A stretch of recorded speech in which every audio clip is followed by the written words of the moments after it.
Em 1879, um garoto de 16 anos deixou a fazenda de seu pai com destino a Detroit, em uma época em que o único meio de transporte eram trens ou carruagens puxadas por cavalos, e os primeiros automóveis eram principalmente vistos como máquinas de corrida para os ricos. Há 35 anos após sua chegada a Detroit, metade de todos os carros do mundo ostentavam seu nome, e aquele jovem, Henry Ford, se tornaria um dos homens mais ricos da história americana. Essa é a história de Henry Ford, o homem que revolucionou a indústria automobilística. Henry Ford nasceu na fazenda de seu pai em 30 de julho de 1863, no que hoje é Dearborn, Michigan. Seu pai, William Ford, possuía uma fazenda onde toda a família vivia e trabalhava. Sendo o filho mais velho de 6 filhos, Henry esperava assumir os negócios da fazenda no futuro. No entanto, ele não era nada parecido com seu pai e nunca se interessou pelo negócio. Na época, o trabalho na fazenda era intenso, lento e rigoroso. Embora Henry fizesse o possível para ajudar na fazenda, ele odiava e nunca teve nenhum amor particular pela fazenda. Quem amava a fazenda era sua mãe, Mary Ford. Como a maioria das crianças de sua idade, Henry não gostava de estudar e não passou da 8ª série. Ele preferia aprender as coisas em seus próprios termos e, desde jovem, mostrou grande interesse pela mecânica. Essa curiosidade por máquinas o levou a estudar cada pedaço de maquinário que encontrava. Com 12 anos, seu pai lhe presenteou com um relógio de bolso, e depois de brincar com seus movimentos, ele aprendeu a desmontá-lo e montá-lo de volta em questão de minutos. Ele também consertava os relógios de seus amigos e parentes, ganhando uma reputação como reparador de relógios. Quando Henry completou 13 anos, ele teve seu primeiro encontro com uma máquina a vapor durante uma viagem escolar a uma das empresas em Detroit. Foi nesse momento que sua paixão pela mecânica se tornou uma obsessão. Nos anos seguintes, essa se tornou sua nova paixão e hobby. Aos 15 anos, ele já havia construído sua primeira máquina a vapor. No entanto, a vida de Henry deu uma reviravolta quando sua mãe, Mary Ford, faleceu repentinamente. Henrique tinha uma ligação profunda com sua mãe e era mais próximo dela do que qualquer outra pessoa na fazenda. Devastado pela sua perda, o ódio de Henrique pela fazenda só aumentava. Ele começou a buscar uma maneira de escapar da situação, pois a fazenda estava repleta de lembranças de sua querida mãe. Após completar 16 anos e contra a vontade de seu pai, Henrique arrumou suas coisas e partiu da vila em busca de um novo rumo na vida. Naquela época, Detroit estava se tornando rapidamente uma cidade industrial graças ao motor a vapor, e a cidade estava ávida por jovens engenheiros em busca de trabalho. Foi lá em Detroit que Henrique mergulhou de cabeça na reinvenção de si mesmo, aprendendo tudo o que podia sobre máquinas. Ele conseguiu um emprego em uma empresa de fabricação de automóveis conhecida como Michigan Car Company. Infelizmente, Henrique foi demitido apenas 6 dias depois de começar, e desempregado por algum tempo, conseguiu um emprego como aprendiz na oficina mecânica dos irmãos James Flower. Ele recebia $2,60 por semana, mas não era o suficiente para cobrir seu aluguel. Então, Henry encontrou um emprego noturno como joalheiro, limpando e consertando relógios, trabalhando 6 horas por noite e 6 dias por semana, ganhando $3 por semana. Mesmo com tantos empregos, Henry ainda encontrava tempo para estudar e experimentar com máquinas sempre que tinha algum tempo livre. Em 1882, quando completou 19 anos, Henry Ford decidiu voltar para sua casa em Michigan. Ainda odiava a agricultura, então fazia muito pouco trabalho na fazenda e passava a maior parte do tempo brincando e experimentando com as máquinas que encontrava no local. Por sorte, seu pai havia comprado uma máquina a vapor portátil, que se tornara rapidamente uma norma entre os agricultores. Henry passava a maior parte do tempo com essa máquina e se tornou tão habilidoso com ela que um vizinho da fazenda de seu pai pagou $3 para que ele operasse o motor a vapor para ele. A partir daí, o talento e o dom de Henry para máquinas começaram a se espalhar por Michigan.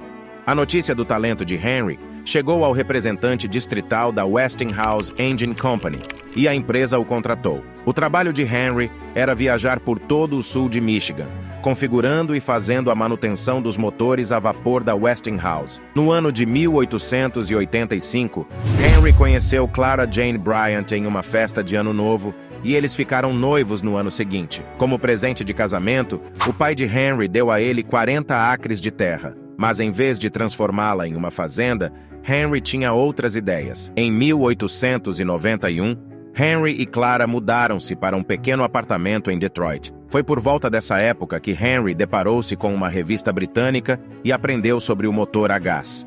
Esse motor a gás estava sendo produzido em pequenas quantidades por um engenheiro alemão chamado Nicholas Otto, e era muito diferente e mais eficiente do que as máquinas a vapor. Por um lado, esses motores não precisavam de 30 minutos para serem ligados, pois o motor realizava toda a combustão necessária internamente.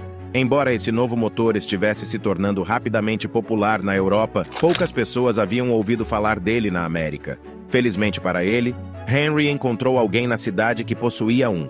Ele imediatamente se apaixonou pelo motor a gás. No entanto, ele não conseguia entender como ele funcionava, e o fato de que era alimentado por uma faísca elétrica tornava as coisas ainda mais confusas. Sabendo que precisava aprender mais sobre isso, Henry se candidatou a um emprego como engenheiro noturno na empresa de iluminação Edison, por um salário de $40 por mês. Na época, a empresa era a maior empresa elétrica em Detroit e estava fornecendo energia elétrica para milhares de casas na cidade, usando uma máquina a vapor. Então, isso fez com que Henry fosse mais do que qualificado para trabalhar lá. Seu trabalho era principalmente consertar o motor sempre que ele quebrava. Mas quando estava funcionando corretamente, ele não tinha muito mais a fazer. Isso deu a Henry tempo mais do que suficiente para mergulhar no aprendizado sobre eletricidade e como ela funciona. Em 1893, Henry e Clara deram as boas-vindas ao seu primeiro e único filho, Edsel Bryant Ford. Apenas 3 meses após o nascimento de Edsel, Henry foi promovido ao cargo de engenheiro-chefe, com um salário de $100 por semana. Nesse mesmo ano, Henry conseguiu criar seu primeiro motor a gás funcional, que foi o primeiro passo em seu sonho de criar uma carruagem sem cavalos.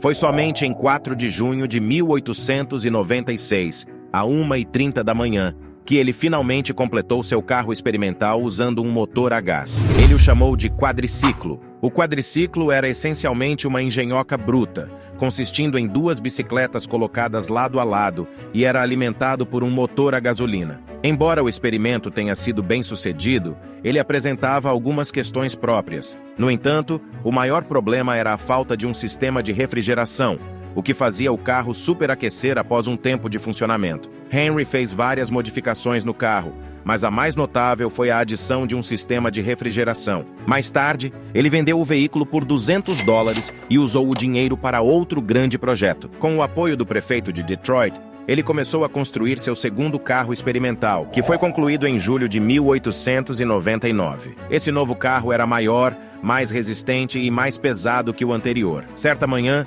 Henry convidou um próspero comerciante de madeira chamado William Murphy para um test drive em seu novo veículo. Após o test drive, William expressou interesse em se envolver no empreendimento de Henry. No dia 5 de agosto de 1899, a Detroit Automobile Company foi fundada. Infelizmente, a empresa falhou apenas um ano depois, por várias razões. As ideias de Henry sobre melhorar os carros não estavam em conformidade com as ideias dos stakeholders, que estavam pressionando-o para produzir carros de passeio. Outra razão foi que a maioria das peças necessárias para fabricar os carros eram produzidas por diferentes empresas, e sempre que uma entrega atrasava, toda a fábrica precisava aguardar, o que atrasava significativamente a produção. Seu primeiro carro, chamado de vagão de entrega, levou 6 meses para ser fabricado, e apenas 20 unidades foram produzidas nos 2 primeiros anos de existência da empresa. Como resultado de todos esses problemas, Henry foi demitido de seu cargo. No entanto,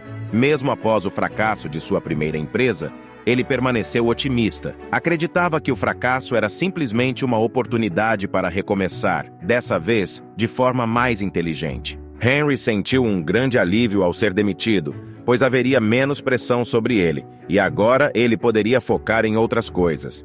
Henry decidiu direcionar sua atenção para os carros de corrida. Os carros de corrida haviam se tornado um esporte popular nos Estados Unidos, e Henry viu nisso uma oportunidade para mostrar seus carros e sua qualidade. Apesar de conhecer muitas pessoas populares na cidade, poucas estavam dispostas a investir em suas ideias, depois do que aconteceu com a Detroit Automobile Company. Então, um ano depois, o recém-projetado carro de corrida da Ford derrotou o veículo da montadora Cleveland Alexander Winton. O veículo de 26 cavalos de potência de Henry tornou-se o assunto da cidade, e essa popularidade deu confiança para investidores. Eles estavam dispostos a apoiar Henry mais uma vez. O resultado foi o nascimento da Ford Motor Company, com Henry como chefe engenheiro. No entanto, não demorou muito para que a posição de Henry fosse ameaçada novamente. O motivo foi que Henry continuou a fazer carros de corrida, o que enfureceu seus investidores. Eles queriam que ele criasse carros de passageiros que pudessem vender para as massas. E assim trouxeram outro Henry Martin Leland, para fazer o que queriam. Ford ficou irritado por terem trazido outra pessoa para assumir seu lugar, e assim ele deixou a empresa.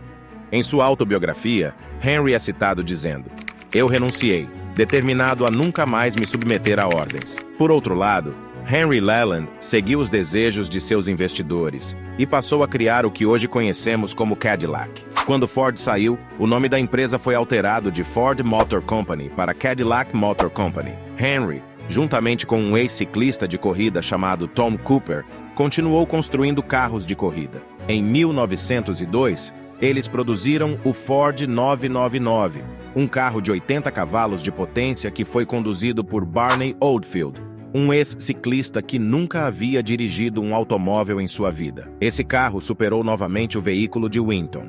Em 1904, o novo carro de Henry quebrou todos os recordes americanos de alta velocidade, alcançando 150 km por hora. Com esses recordes e vitórias, Henry estabeleceu-se como o melhor designer americano de carros de corrida. Com essa reputação, ele sabia que seria apoiado novamente por investidores sempre que estivesse pronto para abrir sua terceira empresa, a Ford Motor Company.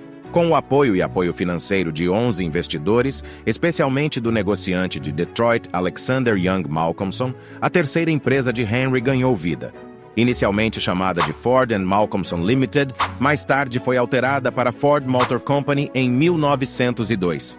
Depois de falhar em suas duas primeiras tentativas, Henry estava determinado a não falhar novamente. Ford direcionou sua atenção para a criação de um veículo acessível para o homem comum. Na época, possuir um veículo era um luxo ao alcance apenas dos ricos. A razão para isso era que os veículos eram feitos por engenheiros altamente qualificados, e a maioria dos carros produzidos eram estritamente para corridas. Henry tinha o talento de identificar e atrair os talentos mais brilhantes do negócio. Ele contratou muitos jovens impressionantes que compartilhavam e acreditavam em sua visão quanto ao design do carro. Henry fez mais de 20 modelos antes de chegar a um que finalmente funcionou. Ele chamou-o de Modelo A. Nos próximos 5 anos, Henry continuou a aprimorar o Modelo A, que foi seguido pelo Modelo N. No entanto, durante esses 5 anos, o que realmente mudou não foram apenas as melhorias em seus projetos, mas também a forma como eles eram produzidos. Uma das lições que Henry aprendeu com suas empresas falidas foi a importância de ter um fabricante responsável por fornecer a maioria das peças necessárias para a construção de seus carros. Durante uma viagem a Chicago, Henry testemunhou o conceito da linha de montagem em um matadouro, e foi aí que uma ideia surgiu. Se ele pudesse incorporar a mesma ideia para construir seus carros, poderia produzir mais carros em um dia do que as montadoras tradicionais produziam em um tempo muito maior. Ford e muitas outras montadoras montavam um carro de cada vez e a produção era lenta. Em 1904, Henry arrecadou mais dinheiro e construiu sua própria fábrica, que empregava 300 trabalhadores, e começou a experimentar com a linha de montagem dentro de sua nova fábrica. Somente em 1906, a produção do modelo N realmente utilizou a linha de montagem. Ainda assim, a linha de montagem estava em constante desenvolvimento, mas aumentou o nível de produção em 5 vezes. Mas Henry tinha aspirações ainda maiores. Em 1905, ele construiu sua própria empresa de fabricação para começar a produzir seus próprios motores, transmissões e tudo mais necessário para a produção de seus carros. Nessa época, Henry também descobriu o aço vanádio, uma descoberta que realmente abriu caminho para uma nova era na indústria automobilística. O aço era cerca de 3 vezes mais resistente do que o aço anterior e muito mais leve.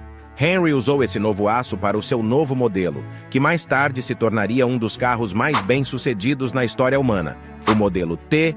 Henry Ford sonhava em fabricar automóveis para o homem comum e para uso diário, e o modelo T era a resposta a esse sonho. Quando foi lançado pela primeira vez, era um dos carros mais caros que Henry já havia fabricado. O preço do modelo T foi definido em $150, o que seria algo em torno de $21 mil na moeda atual. No entanto, apesar de seu preço, rapidamente se tornou um favorito nos Estados Unidos. Em questão de dias após o lançamento, 15 mil pedidos foram feitos e a Ford Motor Company logo se tornou a principal empresa automobilística na América. O que mais ele poderia querer? Henry percebeu que precisava de uma fábrica que produzisse mais de 100 modelos do modelo T por dia. Assim, em 1910, ele construiu uma nova planta em Highland Park, Michigan, após vários experimentos na linha de montagem. A linha de montagem foi oficialmente implementada em 1913. Isso permitiu que o trabalho fosse levado até os trabalhadores, em vez de os trabalhadores se deslocarem dentro e ao redor do veículo. E esse novo processo reduziu o tempo de produção de 12 horas para 90 minutos. Em 1914, a taxa de produção de mais de 300 mil veículos da Ford superou todos os carros produzidos por outros fabricantes de automóveis combinados. Entre 1910 e 1916, o número de modelos T produzidos aumentou para quase 1 milhão. Até então, cerca da metade de todos os carros do mundo eram Fords. Henry tinha mais um plano brilhante em jogo para se destacar no mercado automobilístico. A cada ano, a produção do modelo T aumentava, então ele reduzia o preço do carro. Na verdade, até 1916, o preço do modelo T, que antes era vendido por $850, agora era vendido por menos de $400. Mas essa não foi a única estratégia brilhante adotada por Henry.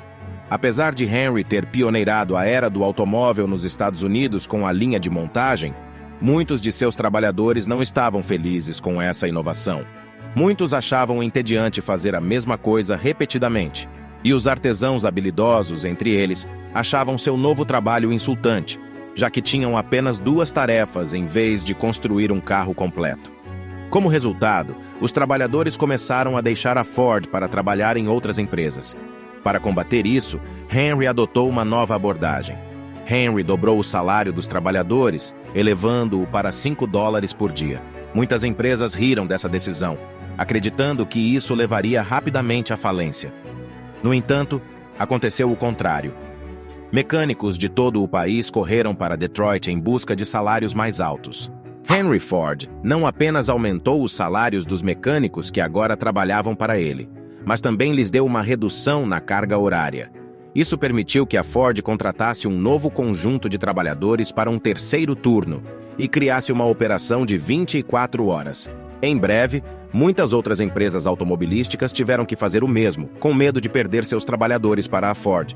Henry havia mudado o mundo dos negócios e da manufatura em todos os Estados Unidos. Em 1919, Henry Ford ficou cansado da interferência de outros investidores na empresa e decidiu comprá-los para fora. O resultado foi que vários milionários surgiram em Detroit, mas também fez de Henry Ford o único proprietário da maior empresa automobilística do mundo. Mais tarde, Henry nomeou seu filho Edsel Ford, de 26 anos, como presidente da empresa, mas era Henry quem realmente comandava tudo. No entanto, ter poder absoluto sobre a empresa veio com um preço que nem mesmo o homem mais rico da América poderia ignorar. Henry continuou a acreditar que o modelo T era o carro que a maioria das pessoas queria, ignorando a crescente popularidade de carros mais caros, elegantes e confortáveis, como o Chevrolet. Sendo um homem teimoso e obstinado, ele se recusou a ouvir outros executivos da Ford, ou até mesmo seu filho Edsel, quando disseram que era hora de um novo modelo. No final da década de 1920, Henry não pôde mais ignorar o declínio nas vendas, então finalmente decidiu descontinuar a linha de montagem do modelo T e começar a projetar um carro totalmente novo. O novo modelo A foi lançado em 1927, mas esse novo carro não foi mais produzido em Highland Park, mas sim em uma fábrica maior ao longo do rio Rogue, em Michigan. No entanto, o controle de um único homem sobre as decisões na Ford deixou de ser a fórmula para o sucesso. Em 1936, a Ford Motor Company caiu para o terceiro lugar no mercado norte-americano, atrás da General Motors e da Chrysler Corporation. Mesmo com o mais recente e inovador design de motor V8 de Henry, as coisas foram de mal a pior, e com a ascensão da Grande Depressão, a Ford foi forçada a demitir trabalhadores e reduzir sua produção. Em 1943, o filho de Henry, Edsel, faleceu de câncer de estômago, e Henry continuou a comandar a empresa por mais 2 anos antes de entregar o controle da Ford Motor Company para seu neto, Henry II. Henry se aposentou para sua propriedade e mais tarde morreu de hemorragia cerebral em 7 de abril de 1947. A vida é uma série de experiências, cada uma delas nos tornando mais fortes, mesmo que às vezes seja difícil perceber isso. O mundo foi construído para desenvolver o caráter, e devemos aprender que os retrocessos e as dificuldades que enfrentamos nos ajudam a avançar. Hoje, a Ford Motors tem um valor de mercado de cerca de 70 bilhões de dólares e continua sendo uma das maiores empresas automobilísticas do mundo. Se você gostou desse vídeo, não esqueça de deixar seu like e se inscrever no canal. Assim você ficará por dentro toda vez que sair um vídeo novo no canal. Obrigado por assistir. Estamos juntos e até o próximo vídeo.